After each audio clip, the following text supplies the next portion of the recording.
La serie que estamos comenzando se llama Doctrinas Bíblicas, como bien saben ustedes. Hace 8 días el pastor Gerardo inició con este primer tema de doctrina bíblica. Con el pastor Gerardo vimos básicamente el por qué estudiar la Biblia, y el día de hoy, con la ayuda de Dios, vamos a ver cómo estudiar la Biblia. Te pido por favor, para que comencemos, que inclines tu rostro y vamos a darle gracias a Dios por este tiempo. Señor, te damos muchas gracias, Padre, por tu misericordia, Señor, por que has sido grandemente bueno en la vida de cada uno de nosotros, Señor. Nos bendices, nos guardas, nos cuidas, nos prosperas en todo lo que hacemos, Señor. Y Padre, por ti, Señor, es que estamos aquí, Señor bendito, porque tú nos has traído a ti, porque tú nos has permitido congregarnos, Señor, y te ruego en el nombre de tu Hijo Jesucristo, Señor, que tú bendigas este tiempo, Señor. Ponemos este tiempo en tus manos para que sea de bendición y de edificación para cada uno de nosotros, Señor. Ayúdame, Padre, a poder transmitir correctamente lo que tú ya has dicho, Señor, y gracias, Señor, porque tu Espíritu Santo, Señor, está en cada uno de nosotros, guiándonos, Señor, e iluminándonos con todo lo que aprendemos. En el nombre de Cristo Jesús. Amén. Amén. Y entonces, hermanos, simplemente un breve recordatorio de lo que hace 8 días vimos con el pastor Gerardo. Con él vimos por qué estudiar la Biblia, y el texto base que él utilizó fue 2 de Timoteo capítulo 3, versículo 16. Este texto es un breve recordatorio. Dice: toda escritura es inspirada por Dios y útil para enseñar, para reprender, para corregir y para instruir en justicia. Entonces, ¿por qué tenemos que estudiar la Biblia? Por esto, porque es inspirada por Dios y porque es útil para enseñarnos, para reprender, para corregir y para instruir. Y todo esto con un propósito santo que viene de Dios, que es equipar, nos dijo ahí Pablo en 2 de Timoteo 3:17, a fin de que el hombre de Dios sea perfecto, equipado para toda buena obra. Entonces, esa es la razón fundamental por la que debemos de estudiar la palabra de Dios. Y hoy, que nos vamos a concentrar en el cómo debemos de estudiar, trataré de ser lo más práctico posible durante este estudio, pero antes de eso, yo quisiera, a manera de introducción, decirles brevemente cómo debemos de estudiar la Biblia. Hay que tener presente algunas verdades básicas para poderla estudiarla como Dios quiere que la estudiemos.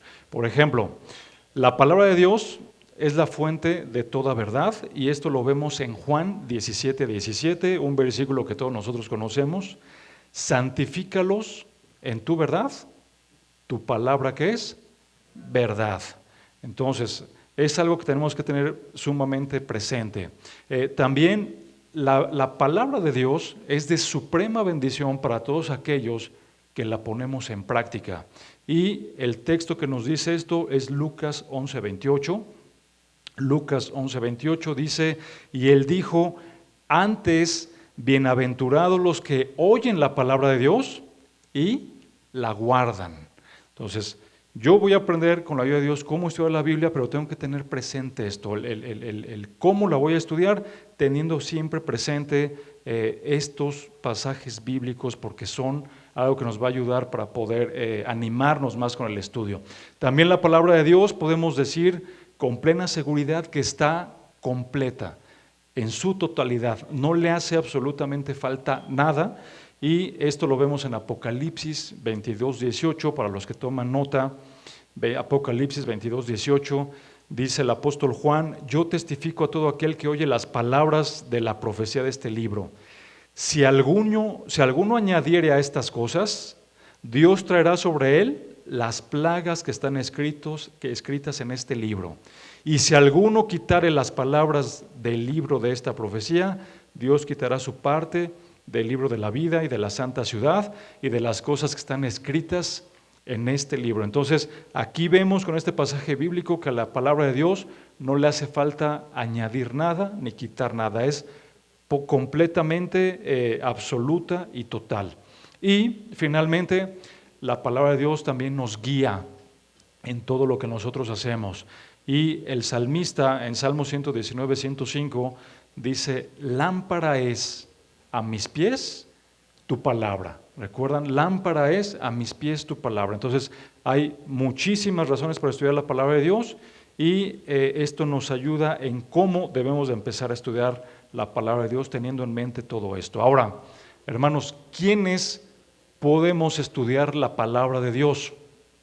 Porque muchas personas podrán leer la palabra de Dios, podrán intentar meditar en ellas, pero no a todos les resplandece la luz que nos da el Espíritu Santo. ¿Y dónde vemos esto? Primera de Corintios capítulo 2 versículo 14. Primera de Corintios capítulo 2 versículo 14 nos dice la palabra del Señor: pero el hombre natural no acepta las cosas del Espíritu de Dios, porque para él son necedad y no las puede entender, porque son cosas que se disciernen como espiritualmente. Entonces, ¿quiénes pueden estudiar la palabra de Dios? Solamente las personas que hemos nacido de nuevo, porque de otra manera, para una persona que no ha nacido de nuevo, esto va a ser inaceptable, ¿no? Como dice aquí el apóstol Pablo, no acepta las cosas de Dios porque son para él necedad. Una cita más, segunda carta a Timoteo, capítulo 2, versículo 15.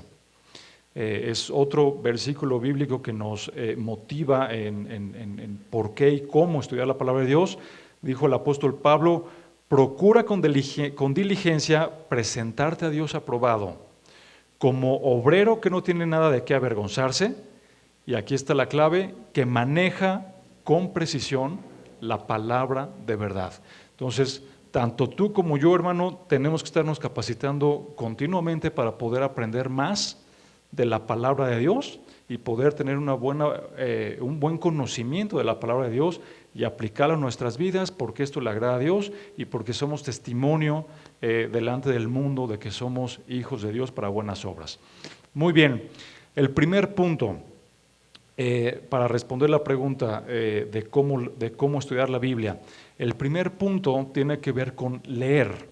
Y quiero que me acompañen a leer este pasaje que va a ser nuestro pasaje de estudio de esta sesión. Es Nehemías capítulo 8, versículo, nos vamos a saltar 1, 2 y 3 y luego al 8. Nehemías capítulo 8, del 1 al 3, y luego nos vamos a saltar al versículo 8 de este mismo capítulo de Nehemías 8. Dice el verso 1: todo el pueblo se reunió como un solo hombre en la plaza que estaba delante de la puerta de las aguas, y pidieron al escriba Esdras que trajera el libro de la ley de Moisés que el Señor había dado a Israel. Entonces el sacerdote Esdras trajo la ley delante de la asamblea de los hombres y mujeres y de todos los que podían entender lo que oían. Era el primer día del mes séptimo. Versículo 3: y leyó en el libro frente a la plaza que estaba delante de la puerta de las aguas, desde el amanecer hasta el mediodía, en presencia de los hombres y mujeres y de los que podían entender, y los oídos de todo el pueblo estaban atentos al libro de la ley. Versículo 8 de Nehemías 8 dice: y leyeron en el libro de la ley de Dios, interpretándolo y dándole el sentido para que entendieran la lectura. Entonces, la primera cosa que sobresalta aquí, hermanos, de lo que acabamos de leer, le piden a Esdras la ley. Esdras comienza a leer la ley, pero aquí en el 3 nos dice la actitud del pueblo. Aquí al final del versículo 3 dice que el pueblo estaba atento, es decir, estaban interesados en lo que decía el libro de la ley, y lo que están haciendo durante muchas horas del día es leyendo la palabra de Dios. Leyeron el libro de Dios. Y la recomendación entonces en este primer punto es leer. Y leer y leer. No basta, hermano, desafortunadamente, cuando tú agarras un pasaje bíblico, un capítulo, unos versículos, un libro, no es suficiente con que lo leas una sola vez. Porque ¿sabes qué? Con una vez que lo leas, no vas a entender gran cosa. Cuando tú terminas de leer un capítulo o un pasaje bíblico y te empiezas a preguntar, ok, ¿qué aprendí de aquí? ¿Qué es lo que está diciendo el autor? Difícilmente lo vas a poder sustraer a la primera. Tienes que estarlo haciendo constantemente. Los estudiosos, los teólogos, lo que recomiendan para poder aprender la palabra de Dios es que mínimo se lea ese pasaje bíblico, ese libro o ese capítulo entre 10 y 15 veces. Entre 10 y 15 veces, y por supuesto, no se valdría que si estás estudiando algún libro, alguna carta, pues que digas, bueno, este mes lo voy a leer una vez, este capítulo, y el otro mes otra vez el mismo capítulo, porque se te va a ir olvidando todo, ¿no? Tenemos que ser perseverantes, tenemos que ser consistentes en leer la palabra de Dios. Muchos de nosotros, ahorita que empezamos este año, 2025, nos inscribimos a planes de lectura. Hay muchos recursos en el internet, en las aplicaciones, para que puedas inscribirte a un plan de lectura. Y uno de los planes más famosos de lectura lo encontramos en la Holy Bible, que nos habla de un plan de lectura de 365 días, que si alguien toma este plan se va a dar cuenta que en promedio tienen que leer por día no más de 4 capítulos. Y si tú ves las estadísticas de lectura de la palabra de Dios, y bueno, y también de otros libros, normalmente leer 4 capítulos no te va a tomar más de 20 o 25 minutos en todo el día. Es muy poco el tiempo para leer 4 capítulos, muy poco. Y a este paso, en un año completas la Biblia, los 66 libros del canon bíblico. Lo podemos hacer, lo podemos leer, por supuesto, y los animo a que lo hagan. Sin embargo, para aquellos que todavía no somos tan diestros en un hábito tan puntual de la lectura y sobre todo que es tanta información, la recomendación cuando estamos iniciando a leer la palabra de Dios, a estudiar la palabra de Dios, es que tomes un capítulo o que tomes una carta o un libro que sea corto. Sí, les voy a dar varios ejemplos. Primera carta de Pedro, es realmente muy pequeña. Segunda carta de Pedro, primera carta de Juan, segunda carta de Juan, tercera carta de Juan, Judas, un solo capítulo, un solo libro prácticamente, ¿no? Entonces, hay muchos libros en la Biblia que nos pueden ayudar a escoger alguno de ellos y decir, bueno, voy a estudiar la primera carta de Juan. Yo recomiendo, y bueno, y no nada más yo, mucha gente estudiosa lo que dice es toma un libro corto para que sobre de eso empieces a practicar. ¿Qué va pasando con el tiempo? Es muy fácil. Si tú tomas, por ejemplo, la primera carta de Juan, lo estás leyendo en tu Biblia constantemente, no sé, a lo mejor te vas a tomar 15 o 20 días, donde diario vas a poder leer todos los capítulos que trae esta primera carta de Juan, ¿no? No te va a quitar más de 20 minutos al día, pero lo vas a hacer diario, tiene que ser una práctica completamente recurrente.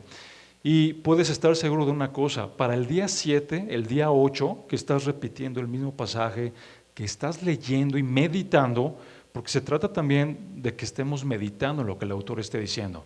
Y vamos a ir profundizando un poquito más en esto, pero te vas a dar cuenta que a partir del día 6º, 7º, ya vas a saber incluso, de manera automática en tu mente, cómo está estructurado ese libro o esa carta que hayas comenzado a leer.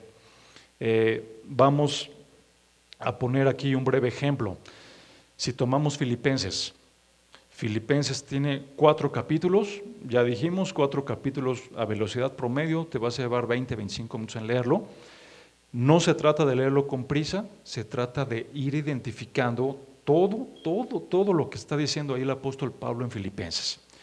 Sí, pero hay muchas estructuras en los libros y muchas veces nos ayudan incluso los títulos que están dentro de la Biblia, de cada capítulo, ¿no? De repente hay títulos donde Dios habla en parábolas a los fariseos.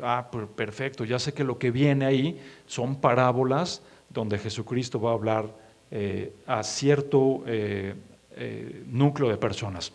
Si estamos estudiando Filipenses, vas a notar algo muy simple. El primer capítulo de Filipenses, te vas a dar cuenta que el apóstol Pablo está hablando, les está haciendo saber a la iglesia de Filipos cómo están las condiciones en Roma. Porque cuando Pablo escribe esta carta a los filipenses, él está encarcelado en Roma. Ahora, ¿cómo sabemos esto? Que Pablo estaba encarcelado en Roma. Bueno, está el libro de Hechos y podemos echar mano de muchos otros libros, pero te va a ayudar en gran manera si acudes a algún libro de comentarios bíblicos. Sí, hay muchos comentarios bíblicos muy buenos. Si quieren, al final de la predicación, con gusto les puedo recomendar varios. Y normalmente todos ellos traen el contexto, que es fundamental, saber el contexto para que podamos estudiar un libro. Y ahí te va a decir, por supuesto, el autor. Pablo está encerrado en Roma como prisionero, pero desde ahí le dejaron escribir cartas, ¿no? Filipenses fue una de ellas, la carta a los Efesios, la carta a los Colosenses es la otra, la de Filemón. Y bueno, después de estar leyendo varias veces Filipenses, te vas a dar cuenta que el capítulo 1 habla sobre esas condiciones que Pablo estaba sufriendo en Roma. En el capítulo 2 de Filipenses vas a ver que Pablo está animando a toda la iglesia en Filipos a la unidad, a que vivan en obediencia a la palabra de Dios, y vas a ver ahí muchas cláusulas donde Pablo es lo que está haciendo, a que ejerzan la fe, a estarlos animando, a que conozcan la palabra de Dios, a que sean humildes y vivan sujetos al señorío de Cristo. ¿Cómo puedes identificar todos esos patrones? A través de la lectura y de la meditación. Ahí sí no tenemos ninguna otra alternativa, tenemos que estar leyendo constantemente la palabra de Dios, y ¿sabes qué? Esto debe de convertirse en un hábito para cada uno de nosotros, forzosamente. El cristiano debe de alimentar su alma, y el mejor alimento para el alma, ¿cuál es? La palabra de Dios. Y aquí vimos un ejemplo con Esdras, ¿no? Lo que estaban haciendo con el pueblo de Israel. Filipenses capítulo 3, Pablo va a advertir de los falsos maestros, incluso ahí hay unos peyorativos bastante fuertes, ¿no? Les llama a algunos de ellos perros y demás, y son cosas que se te van quedando ahí grabadas de, wow, mira cómo Pablo estaba teniendo el concepto de estas personas que se infiltraban a la iglesia para tergiversar la palabra de Dios, ¿no? Y en el capítulo 4 y último, Pablo simplemente va a expresar gozo y gratitud. Mientras estás leyendo tantas veces, también tienen que poner mucha atención en las palabras que más sobresalen. Y les voy a dar un ejemplo. En esta carta a los Filipenses, la palabra gozo es mencionada 14 veces. O sea, en un libro tan pequeño de solo 4 capítulos, 14 veces es mencionada la palabra gozo por parte de Pablo. Y si tú estás estudiando el libro y el contexto, como ya les decía hace un momento, pues te vas a dar cuenta que no había como que muchos factores para que Pablo estuviera hablando de gozo cuando está encerrado en Roma, cuando ha sido acusado falsamente, cuando ya desde Cesarea lo habían golpeado, ¿no? Lo habían privado de su libertad, todo lo que pasó en la navegación, pero Pablo 14 veces habla del gozo. ¿Por qué? Porque esa es la actitud del creyente, esa es la actitud del cristiano. Y entonces, así como esta palabra, te vas a encontrar muchos conceptos que te van a ir ayudando a identificar la razón por la que el texto fue escrita, ¿sí? Pero sobre todo, lo más importante, una vez que entendemos la razón y la explicación del texto, lo que el autor está diciendo. ¿Quién es el autor de la carta a los Filipenses? Pablo, pero el autor principal, Dios.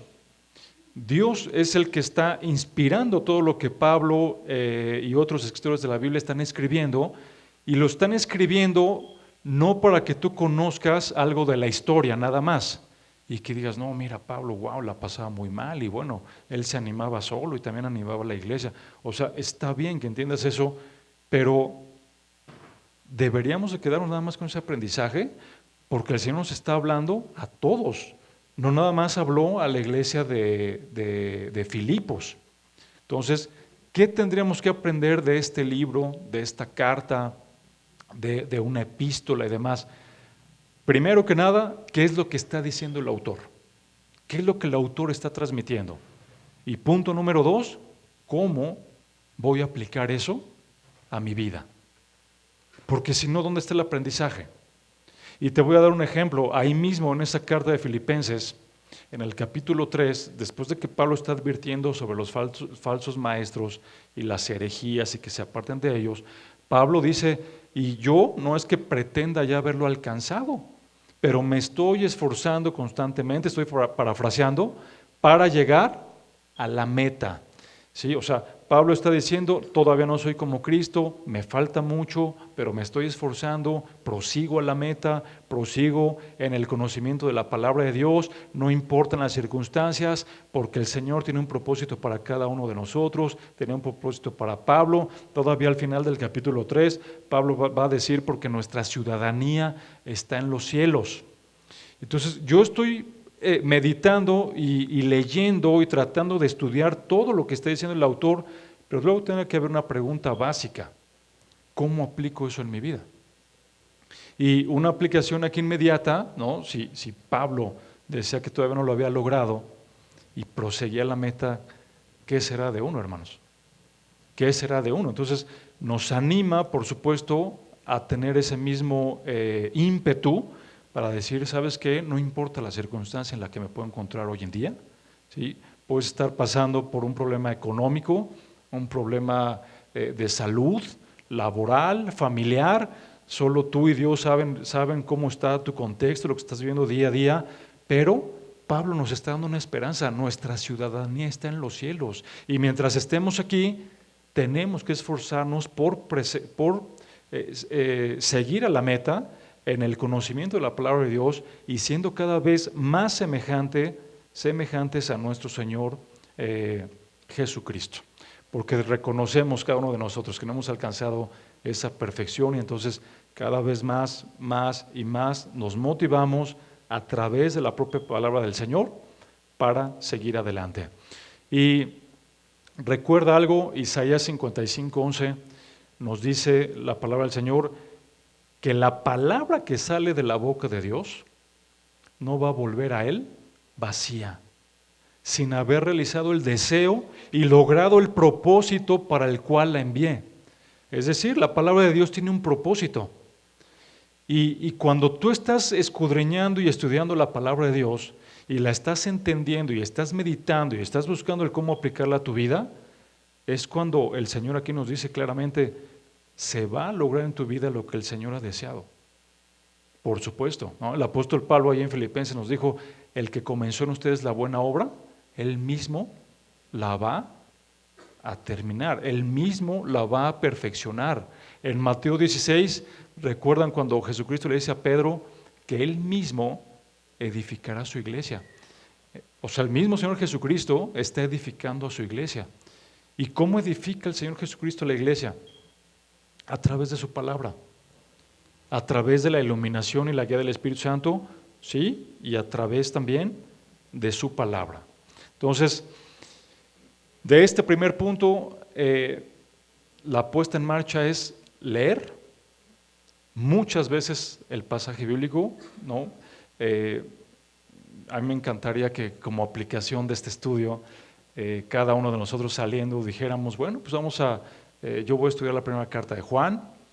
Juan habla mucho de la deidad de Dios, ¿no? De la deidad de Jesucristo, es decir, de que Jesucristo es Dios y es ampliamente teológico, tratando de mostrar esto. Ustedes recuerdan Juan capítulo 1, por ejemplo, Juan nos enseñó ahí que el Verbo se encarnó. Y el Verbo estaba en el principio y el Verbo era Dios. Entonces, Juan se está esmerando constantemente en de manera teológica estarnos enseñando que Jesucristo es Dios, ¿no? Entonces, estudias la primera carta de Juan, o Filipenses, o la de Pedro, o cualquiera que quieras tomar, Efesios, ¿no? Seis capítulos, pero te concentras ahí y estás meditando palabra por palabra, versículo a versículo, todo lo que está expresando el autor. Ese es el primer paso. O sea, lo que yo quiero entender es qué está diciendo el autor. ¿Qué está diciendo el autor? Vamos a ver un poco más adelante, no nada más es el qué, sino también el por qué y para quién. Y bueno, vamos a ir desmenuzando esto un poquito más, pero Entonces, primer punto, leer, tener un programa, de preferencia corto, y repetirlo 10 a 15 veces. Estás subrayando las palabras que más se están repitiendo, porque esas palabras nos tienen que dar una clave para entender también la profundidad del mensaje. ¿Sí? El punto número 2, interpretar. Y nuevamente vamos allá a Nehemías 8:8, que es el pasaje de estudio que nos está ayudando a desprender estos elementos de estudio. Y dice ahí Nehemías 8:8, y leyeron en el libro de la ley de Dios, interpretándolo y dándole el sentido para que entendieran la lectura.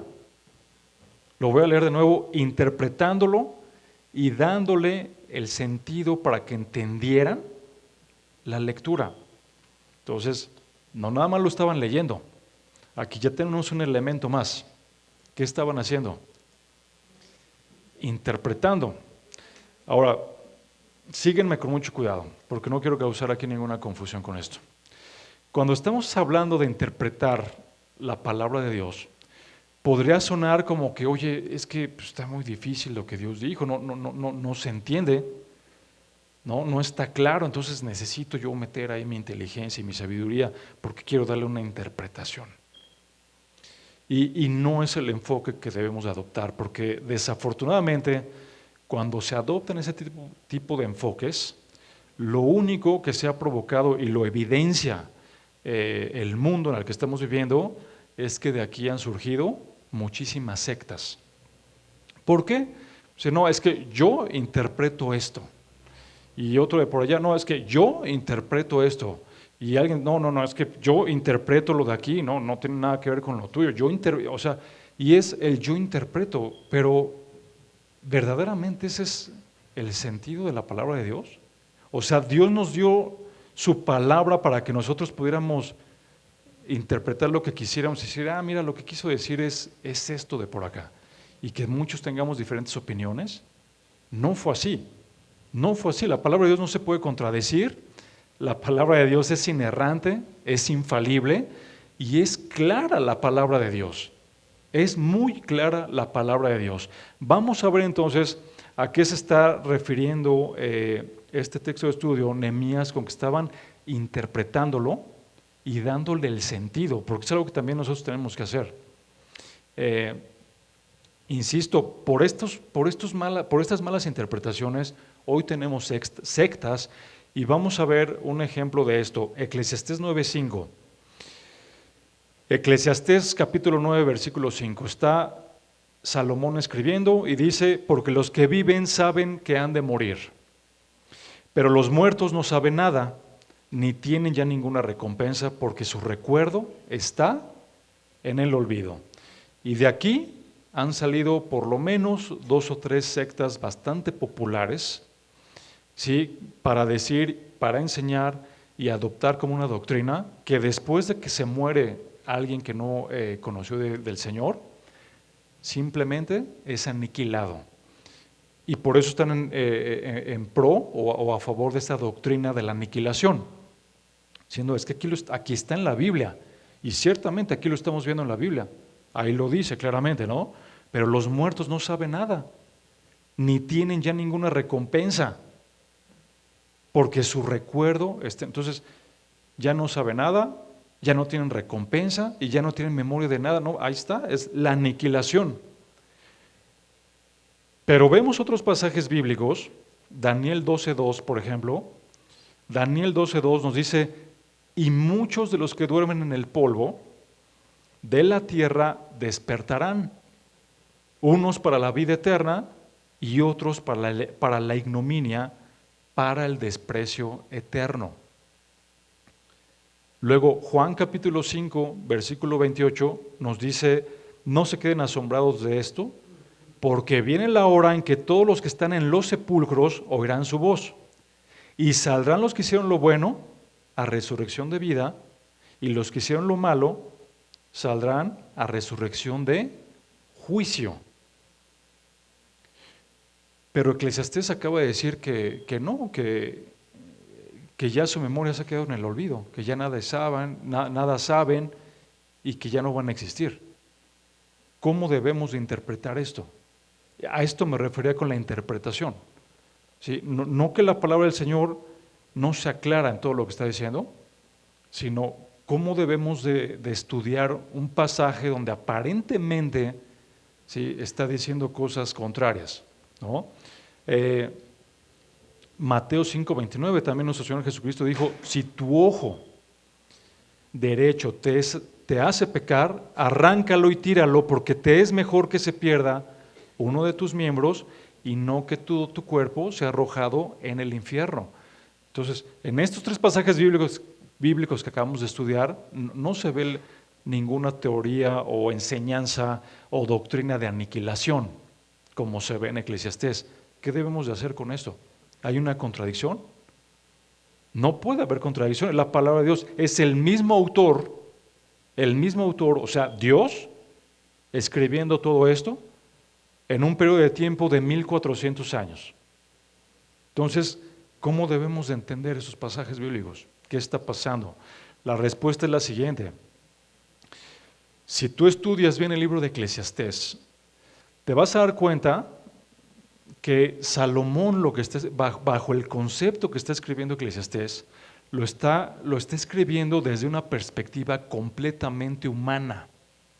En Eclesiastés, Salomón no está hablando de cosas espirituales, no está hablando de resurrección, de Dios, la vida eterna, del castigo. Lo está haciendo simplemente bajo un concepto meramente terrenal. Y él mismo, Salomón, cuando empezó a escribir este libro, nos dijo en Eclesiastés 1, 3, 4, acompáñame a leerlo, Eclesiastés capítulo 1, versículo 3 y 4, dice Salomón: ¿qué provecho recibe el hombre? ¿Qué provecho recibe el hombre de todo el trabajo con que se afana bajo el sol? Es una pregunta retórica que se está haciendo aquí Salomón.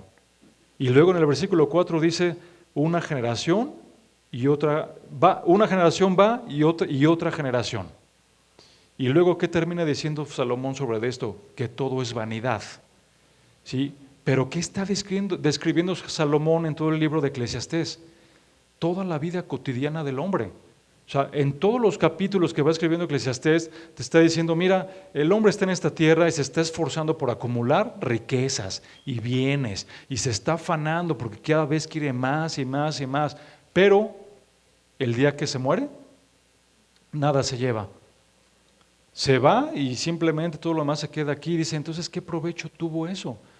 ¿Por qué desperdició 70, 80 años de su vida afanándose en tener bienes y riquezas y prosperar en muchas cosas si al final no te llevas nada? ¿Se dan cuenta? Salomón está escribiendo desde una perspectiva humana, terrenal, lo que está debajo del sol, tal cual lo acaba de decir.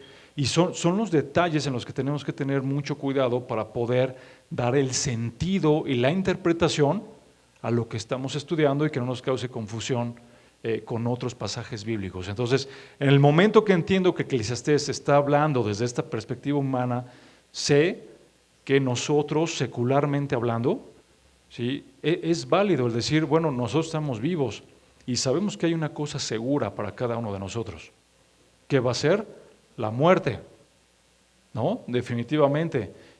Y alguien que muere, pues ya está muerto, simplemente se murió.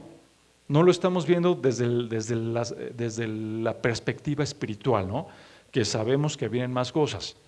El que nació de nuevo estará en la presencia del Señor, el que no nació de nuevo tendrá un castigo. ¿Se dan cuenta? Entonces, es la manera en que podemos decir: perfecto, Salomón, su enfoque es completamente en el ámbito del mundo, en lo que está debajo del sol. Por eso fue muy claro al empezar su libro, a decir: ¿por qué se afanan bajo el sol? Y esto nos va a ir ayudando, hermanos, para poder identificar de mejor manera nuestro estudio. ¿Y cómo estudiar? Justamente trata de identificar el tipo de libro que estamos estudiando, y ahorita vamos para allá. Hay un ejemplo más. Levítico 16, 17 dice: pero el macho cabrío sobre el cual cayó la suerte para el macho cabrío expiatorio será presentado vivo delante del Señor para hacer expiación sobre él, para enviarlo al desierto como macho cabrío expiatorio. ¿No? Hay unas reglas allá en Levítico que Dios da, pero la pregunta es, ¿eso lo tenemos que hacer nosotros? ¿Esto aplica para nosotros? No, ¿verdad? ¿Por qué sabemos que no aplica para nosotros? Porque por Hebreos sabemos que Jesucristo, ¿verdad?, fue ese último sacrificio y que ya no hay necesidad de nada y que aparte esto estaba exclusivamente destinado para el pueblo de Israel. Entonces, si estoy leyendo Levítico, tengo que ver qué tipo de libro es, en dónde estoy. Estoy en la ley, estoy en el Pentateuco, estoy en los libros que le fueron dados a Moisés, no para la iglesia. Por lo tanto, esta no es una aplicación para mí. Cada que estoy leyendo, cada que estoy meditando, estoy una y otra vez viendo lo que el autor está tratando de decir. Aquí nos queda muy claro en este versículo de Levítico que lo que el autor quiere pues, es que haya un sacrificio por el pecado, ¿sí? Pero fue dado en un contexto, fue dado para la nación de Israel y eso no aplica para la iglesia. ¿Se dan cuenta? Entonces, si estoy estudiando, tengo que tener todo esto en mente. También sabemos, hermanos, que dentro del canon bíblico hay diferente tipo de literatura. Es decir, algunos libros son de historia. Por ejemplo, ¿cuáles eran los libros de historia? Hechos, Esther, Primera de Reyes, Segunda de Reyes, Primera de Samuel, Crónicas, ¿no? Definitivamente. O sea, ¿por qué sabemos que son libros de historia? Pues porque nos están narrando todos los sucesos que están aconteciendo a lo largo del tiempo. Y yo no voy a leer un libro de historia de la misma manera que voy a leer un libro de sabiduría, ¿no? Los salmos o proverbios los voy a entender de diferente manera. De entrada, en proverbios y en salmos no hay una conexión tan consecutiva como lo puede haber en un libro de historia. Entonces es importante que tengamos bien detectado también qué tipo de literatura es lo que vamos a leer, porque eso me va a ayudar a entender un poquito más de esto. Hay dos conceptos teológicos, uno se llama eisegesis y otro se llama exégesis.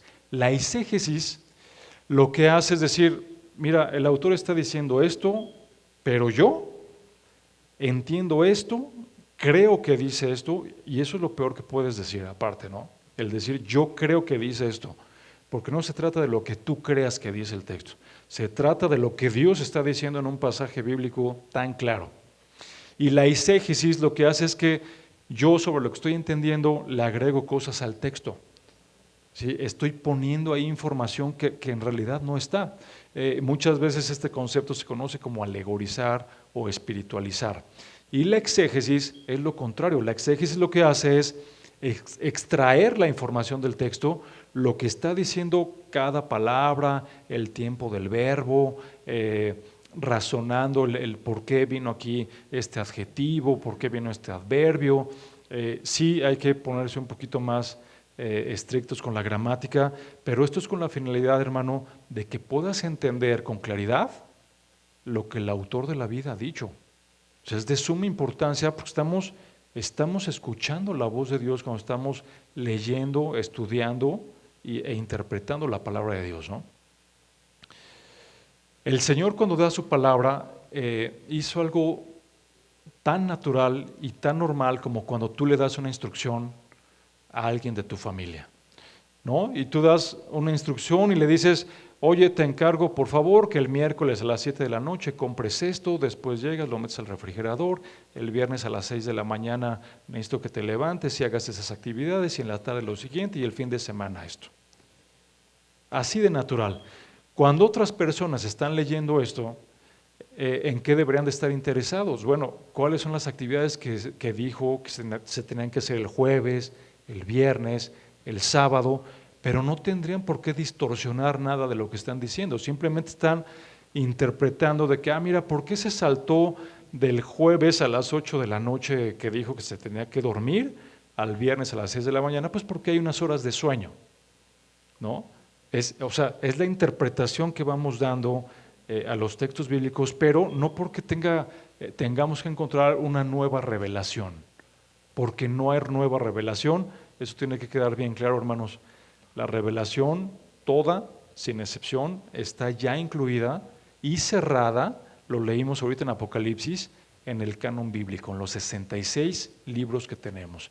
Si alguien dice, oye, es que tuve un sueño y me fueron reveladas muchas cosas y Dios me habló y ahora tengo que hacer esto y esto y esto, revisa qué cenaste.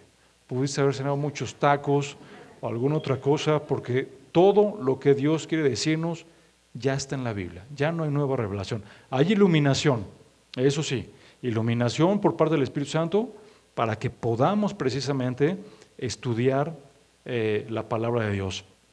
Y el apóstol Pedro dijo claramente que la escritura no es de interpretación privada.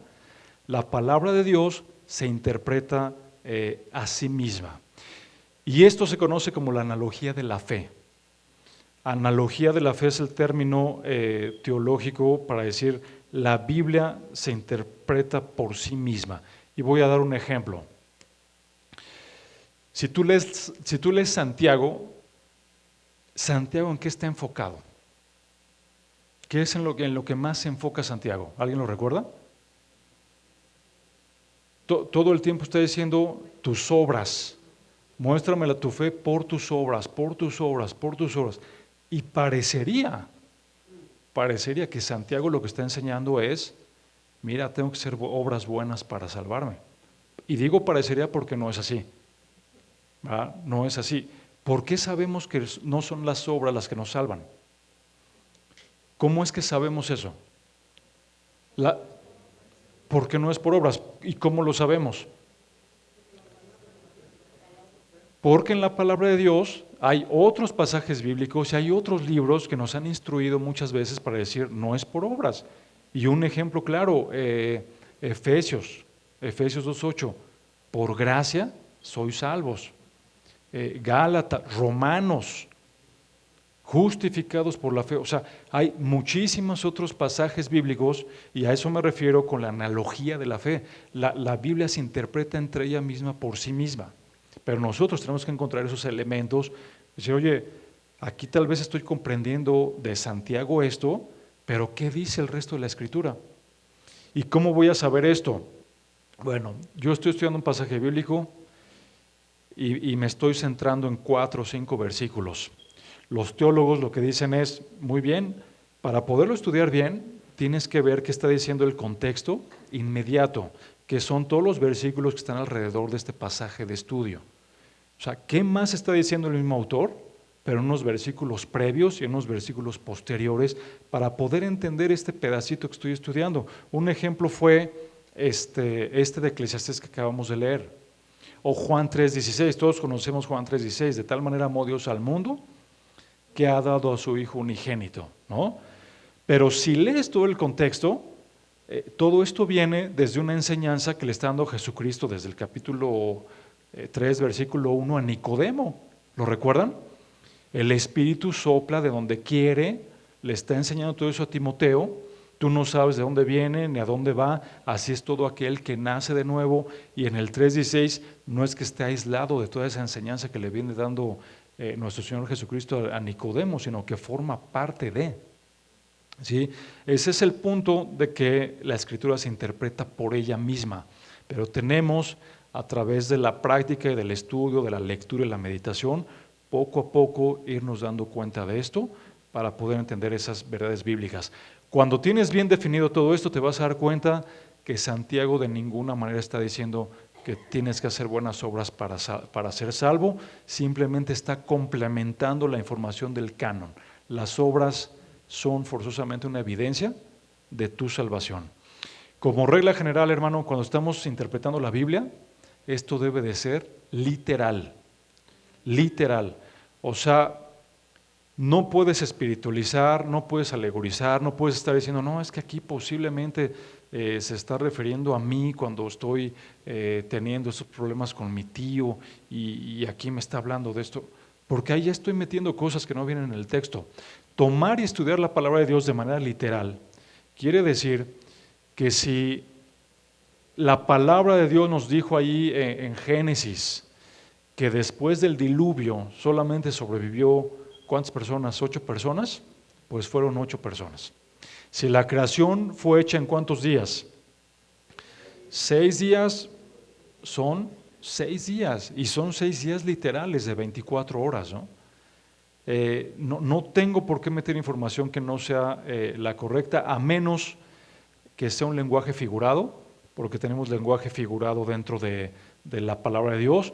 Cuando el Señor dijo, yo soy la luz del mundo, o sea, hay un lenguaje ahí figurado. Cuando dijo, yo soy el pan de vida, o sea, no es que Jesucristo sea un pan como tal, no, es un lenguaje figurado para simplemente ejemplificar mejor quién es Dios.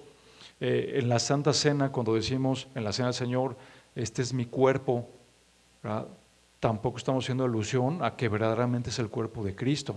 Es un lenguaje figurado, son las excepciones de donde no podemos tomarlo literal, tampoco una hipérbole. Una hipérbole, por ejemplo, es si tu ojo te es ocasión de caer, quítatelo, y es mejor eso que tu cuerpo esté echado en el infierno.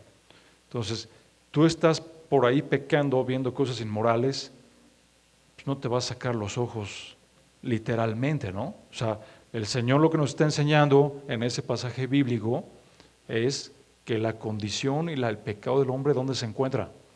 En el corazón, en el corazón. Te podrás sacar literalmente los ojos, pero si tu corazón no ha cambiado, no vas a erradicar este problema. Lo mejor es venir a Dios, arrepentirte, que el Señor te restaure.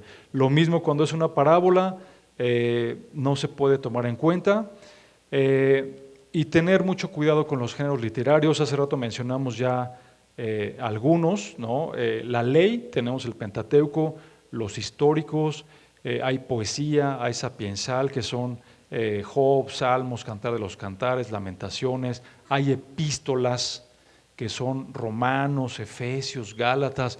Esas casi siempre son aplicaciones directas para la iglesia, porque fueron escritas para iglesias de aquel momento y siguen vigentes al tiempo actual. Hay profecía, hay literatura apocalíptica. Por ahí los teólogos separan la teoría apocalíptica, la literatura apocalíptica se refiere al apocalipsis, a cosas que van a suceder apenas. Proféticas, aquellas que dijeron que iban a pasar y que ya pasaron.